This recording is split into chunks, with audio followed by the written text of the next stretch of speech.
Assalamualaikum warahmatullahi wabarakatuh. Bismillahirrahmanirrahim. Assalatu wassalamu ala asyrafil mursalin Sayyidina wa maulana Muhammadin wa ala alihi wa sahbihi ajma'in. La hawla wa la quwata illa billahil aliyil azim. Yang terhormat kepada Bapak Priyono SPDI selaku Guru Pendidikan Agama Islam dan Budi Pekerti SMA Negeri 7 Purworejo. Tidak lupa kepada siswa dan siswi SMA Negeri 7 Purworejo kelas 10 Bahasa yang saya cintai dan saya banggakan. Alhamdulillah pada kesempatan kali ini kita bisa melaksanakan pembelajaran seperti biasa, yaitu mata pelajaran PAI dan BP Budi Pekerti, meskipun dilaksanakan secara daring atau dalam jaringan. Tidak dapat dipungkiri bahwa tentunya banyak sekali kendala dalam proses pembelajaran PJJ saat ini yang sudah berlangsung hampir 2 tahun.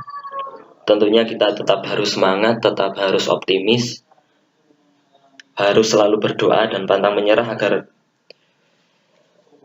semua hambatan-hambatan yang kita hadapi dapat segera terselesaikan. Nah, seperti yang telah dibahas pada pertemuan kemarin bahwa saya dari mahasiswa STAIN Purworejo yang PPL di sini akan melanjutkan materi khususnya terkait pembelajaran PAI untuk kelas 10. Saya melanjutkan materi yang telah disampaikan oleh Bapak Priyono pada pertemuan kemarin, yaitu bab Asmaul Husna. Nah, pada pertemuan kemarin telah dibahas yaitu materi tentang memahami Asmaul Husna. Saya ulas kembali bahwa Asmaul Husna itu berarti nama-nama Allah yang baik. Berasal dari bahasa Arab asma dan husna. Jadi asma itu adalah nama-nama, sedangkan husna itu adalah baik. Dan dapat diketahui bahwa jumlah Asmaul Husna itu berjumlah 99 nama. Dan dalil yang digunakan pun banyak sekali, dalil-dalil tentang Asmaul Husna. Di antaranya ada Quran surah Al-A'raf, Quran surah Al-Hasyr, dan lain sebagainya. Nah, Asmaul Husna itu dapat dijadikan kita sebagai sarana untuk mendekatkan diri kepada Allah Subhanahu wa taala, yaitu dengan cara berzikir melalui Asmaul Husna. Itu juga bisa sebagai sarana untuk mendekatkan diri kepada Allah Subhanahu wa taala. Nah, pada kesempatan kali ini saya akan melanjutkan materi yang telah disampaikan pada pertemuan sebelumnya, yaitu tentang menghayati makna 7 Asmaul Husna. Jadi ada Al-Karim, kemudian ada Al-Mu'min, Al-Wakil, Al-Matin, Al-Jami, Al-Adil, dan juga Al-Akhir. Nah, tujuan pembelajaran pada kesempatan kali ini adalah yang pertama adalah kita memahami Asmaul Husna, khususnya memahami tentang 7 Asmaul Husna tersebut. Yang selanjutnya, yang nomor 2, kita dapat mengetahui dalil-dalil tentang Asmaul Husna. Yang ketiga, setelah kita paham tentang Asmaul Husna adalah kita mengamalkan di dalam kehidupan sehari-hari. Nah, jadi tujuan pembelajaran pada kesempatan kali ini adalah 3 poin itu yang diutamakan. Ya, langsung ke pembahasan. Telah dijelaskan bahwa Asmaul Husna itu diartikan sebagai nama-nama yang baik, lagi indah, yang hanya dimiliki oleh Allah Subhanahu wa taala. Jadi Asmaul Husna itu hanya dimiliki oleh Allah Subhanahu wa taala. Karena Allah itu maha sempurna, maha segala-galanya. Ada Al-Adil, Allah yang maha adil, Al-Karim yang maha mulia, dan lain sebagainya.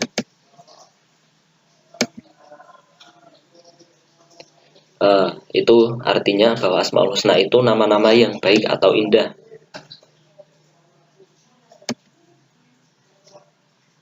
Yang pertama, ke pembahasan yang pertama, Al-Karim. Jadi Asmaul Husna yang pertama itu adalah Al-Karim. Al-Karim itu artinya Allah itu maha mulia, maha dermawan, atau yang maha pemurah. Ya, maha mulia, maha dermawan, maha pemurah, bahwa Allah SWT itu maha pemberi, pemberi rizki, pemberi rasa aman, pemberi pahala, dan lain sebagainya. Al-Karim dimaknai maha pemberi karena Allah SWT senantiasa memberi, tidak pernah terhenti pemberiannya. Manusia tidak boleh berputus asa dari kedermawanan Allah Subhanahu wa Ta'ala. Jika miskin dalam harta karena kedermawanannya, tidak hanya dari harta yang dititipkan, melainkan meliputi segala hal. Jadi menurut Imam Al-Ghazali, Al-Karim itu adalah dia yang apabila berjanji itu menepati janjinya. Bila memberi melampaui batas harapan, tidak peduli berapa dan kepada siapa dia memberi, dan tidak rela bila ada kebutuhan hambanya memohon kepada selainnya, meminta pada orang lain. Dia yang bila kecil hati, menegur tanpa berlebih, tidak mengabaikan siapa yang menunjukkan dan berlindung kepadanya, dan tidak membutuhkan sarana atau perantara. Jadi poin yang pertama bahwa Allah SWT itu memiliki sifat atau nama-nama yang baik, yaitu Al-Karim, yang maha mulia, yang maha dermawan, maha pemberi. Jadi contoh perilaku yang mencerminkan tentang mengimani Asmaul Husna Al-Karim diantaranya dapat kita lakukan mungkin dengan membantu teman yang sedang kesulitan, kemudian menyisakan uang jajan ini untuk siswa dan siswi sekolah, misalkan untuk kotak amal dan lain sebagainya. Yang selanjutnya, yang kedua adalah Al-Mu'min. Nah, Al-Mu'min itu berasal dari kata Amina yang berarti pembenaran, ketenangan hati, dan aman. Jadi Al-Mu'min itu maha pemberi rasa aman, maha memberi ketenangan hati dan aman. Nah, ketika kita dihadapi dalam suatu masalah, ketika kita menyerahkan semuanya pada Allah, maka Allah akan memberikan ketenangan hati, akan memberikan rasa keamanan di dalam jiwa Allah SWT. Ini contohnya adalah misalkan Pak Polisi atau security satpam yang membantu dalam proses menyeberang jalan, ini juga merupakan salah satu aspek yang mencerminkan atau contoh perilaku yang mencerminkan iman kepada Asmaul Husna Al-Mu'min. Al-Mu'min artinya dia maha pemberi rasa aman kepada semua makhluknya, terutama kepada manusia. Dilanjutkan poin yang ketiga, yaitu Al-Wakil, yang maha mewakili atau memelihara. Jadi Allah itu maha mewakili atau memelihara, yang maha memelihara dan mengurusi segala kebutuhan makhluknya, baik itu dalam urusan dunia maupun urusan akhirat. Dia itu menyelesaikan segala sesuatu yang diserahkan hambanya tanpa membiarkan apapun terbengkalai. Jadi ini Masya Allah sekali bahwa Allah SWT itu menjamin segala kebutuhan dan mengurusi segala kebutuhan makhluk hidup, baik itu di dunia maupun di akhirat nanti. Misalkan di dalam hal rezeki, seringkali kita itu merasa bahwa selalu khawatir, was-was terkait rezeki yang kita punya. Padahal Allah sudah menjamin rezeki tersebut. Nah, kuncinya apa? Bahwa saya pernah mendengar tidak ada suatu pun yang bergerak di bumi ini kecuali Allah telah jamin rezekinya. Jadi kuncinya bahwa ketika kita ingin mendapatkan rezeki dari Allah SWT, kuncinya adalah bergerak. Bukan berarti bahwa ketika Allah sudah menjamin rezeki kita terus kita diam saja, pasrah. Itu bukan menunjukkan perilaku orang muslim yang sebenarnya.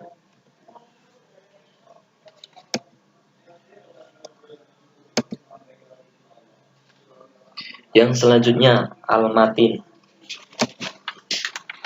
Jadi al-matin ini memiliki arti yang maha kukuh. Oleh karena itu, kekukuhan Allah Subhanahu wa taala tidak terkalahkan dan tidak tergoyahkan.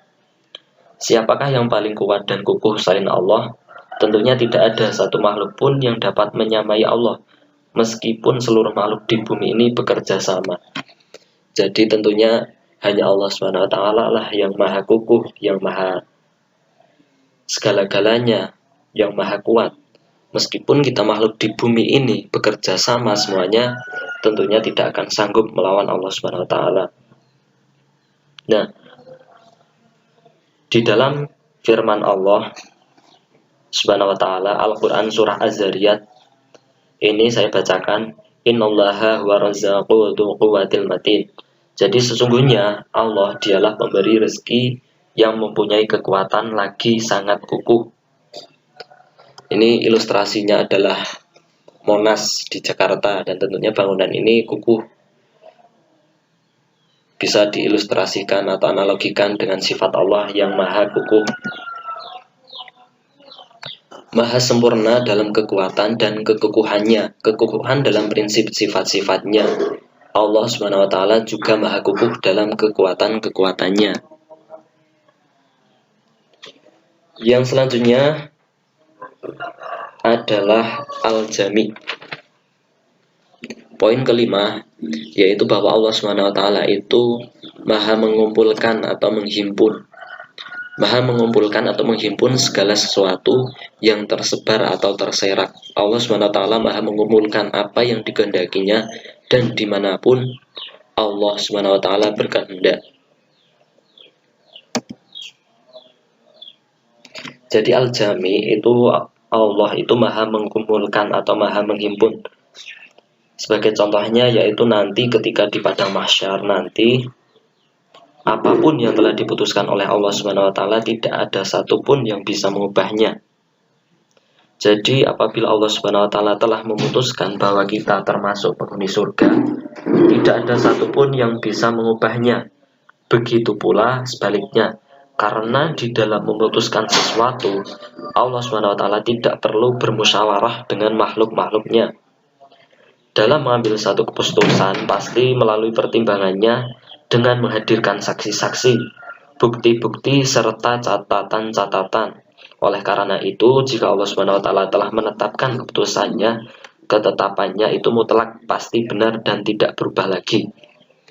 Jadi di padang mahsyar misalkan antara umat Nabi Muhammad, antara orang-orang kafir itu dikumpulkan, digolong-golongkan. Dan itu tentunya sudah menjadi keputusan oleh Allah Subhanahu wa taala yang tidak dapat diganggu gugat. Jadi seperti itu. Yang selanjutnya adalah Asmaul Husna Al-Adil. Al-Adil ini artinya Allah Maha Adil. Keadilan Allah Subhanahu wa taala bersifat mutlak, tidak dipengaruhi oleh apapun dan oleh siapapun. Keadilan Allah Subhanahu wa taala juga didasari dengan ilmu Allah Subhanahu wa taala yang maha luas. Dengan demikian tidak mungkin keputusannya itu salah. Nah, ini menjadi sifat yang dimiliki oleh Allah Subhanahu wa taala, bahwa Allah itu maha adil, maha memberikan sesuatu yang sesuai dengan tempatnya. Meskipun adil itu belum tentu sama. Jadi adil itu disesuaikan dengan kebutuhan. Kata adil itu dapat diartikan menetapkan hukum dengan benar. Jadi seseorang yang adil adalah berjalan lurus dan sikapnya selalu menggunakan ukuran yang sama, bukan ukuran ganda. Orang yang adil tidak berpihak kepada salah seorang yang berselisih.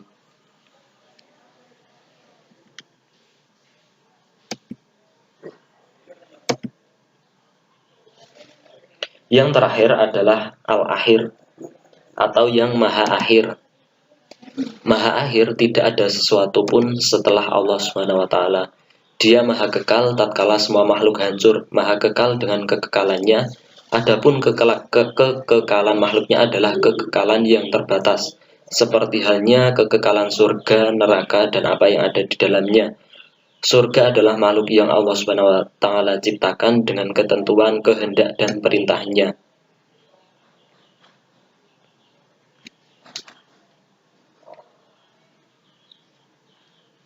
Jadi al-akhir itu Allah yang maha akhir. Jadi bisa diilustrasikan atau dicontohkan bahwa ketika semua makhluk hancur di muka bumi ini, Allah maha kekal.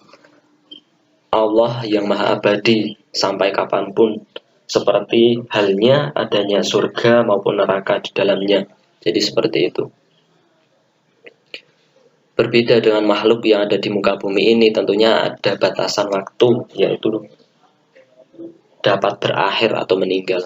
Nah, ini ilustrasi gambar-gambar ya yang mencerminkan bahwa iman kepada Allah Subhanahu wa taala.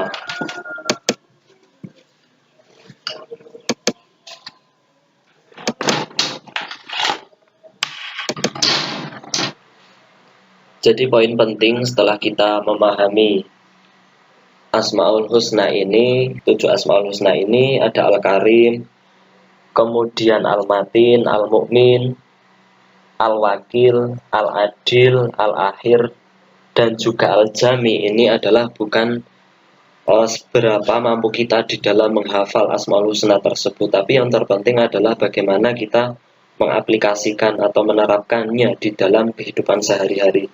Sebagai contohnya saya sampaikan sedikit, yaitu yang pertama yaitu ada Al-Karim yang maha pemurah, bisa kita praktekkan atau contohkan aplikasi dalam kehidupan sehari-hari, yaitu kita bisa untuk bersikap dermawan.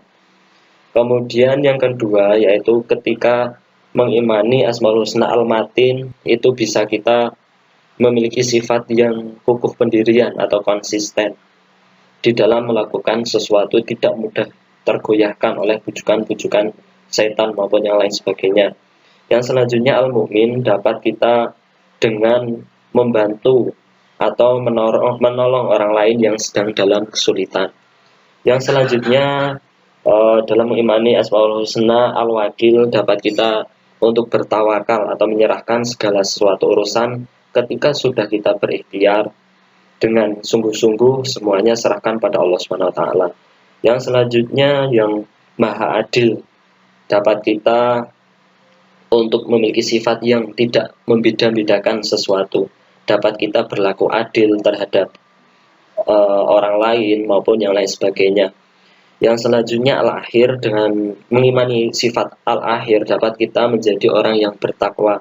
Kemudian yang terakhir adalah implementasi dari Asmaul Husna Al-Jami adalah dapat kita menjadi orang-orang yang dapat mendamaikan suatu perselisihan. Mungkin itu saja penyampaian materi di pertemuan kali ini, bisa untuk dilanjutkan pertemuan yang akan datang. Terima kasih, mungkin sekian saja penyampaian materi dari saya. Banyak kekurangan mohon maaf. Yang setulus-tulusnya saya akhiri. Wallahul muwaffiq. Wassalamualaikum warahmatullahi wabarakatuh.